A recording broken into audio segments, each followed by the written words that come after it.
We have seen these moves by the BOJ adding incredible pressure on the Japanese yen, but how much of a difference will it actually make in slowing down these yield spikes when the whole world and global debt is just selling off?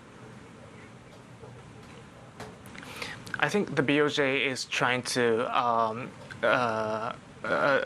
in both hands, they try to restrain the long-term yields. So their unscheduled bond purchase operation and additional schedule for buying longer-term yields is clearly a signal for the BOJ that they want to restrain the long-term yields. They looked a little bit reluctant to purchase more JGBs in September because I think it's because of the weaker yen. It had reached a 10-month low, and the Ministry of Finance just started to jibe bonding, so the BOJ had to care about the yen yield, so they actually skipped unscheduled operations when the JGB touched 0.70%.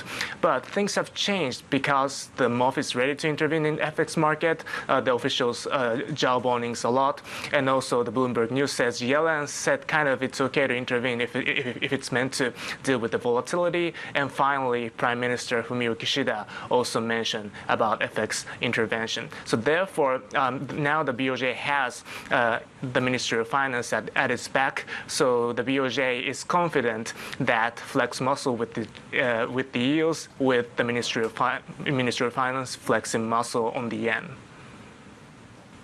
All right, so it's got the ability to restrain yields, but what's the motivation of the BOJ to keep yields low? Yeah, I think the BOJ wants to restrain the yields because the U.S. yields is rising, and also we're having 10-year bond auctions today, and on Thursday, 30-year yield bond auctions. So I think they accelerate their bond purchasing, and at the same time, the real economy suggests that the domestic demand is stumbling, labor market isn't tight enough to fuel the wage growth and inflation. Therefore, there's a tons of reasons on the BOJ's side that they want to keep stimulus. And to my eyes, in its September meeting, the BOJ made clear that they continue easing. So therefore, I think they reinforced their easing stance. Is it then inevitable that we will hit 150 on the yen?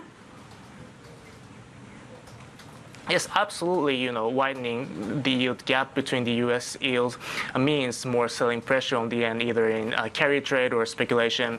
But anyway, I don't know where's the line in the sand. I think the official says volatility matters, but I think there's absolutely a line in the level, and 150 is absolutely a sentimental sign. So I think it's more probable that intervention will come soon from the MOF's side and BOJ's side. And I don't think MOF doesn't allow the yen to go up 160 or 170 because the weaker yen is accelerating import prices, and the vote shows that the poll shows the voters are kind of getting frustrated with the measures about the government's measure to deal against the rising prices, and therefore I think the MOFs do what they have to do.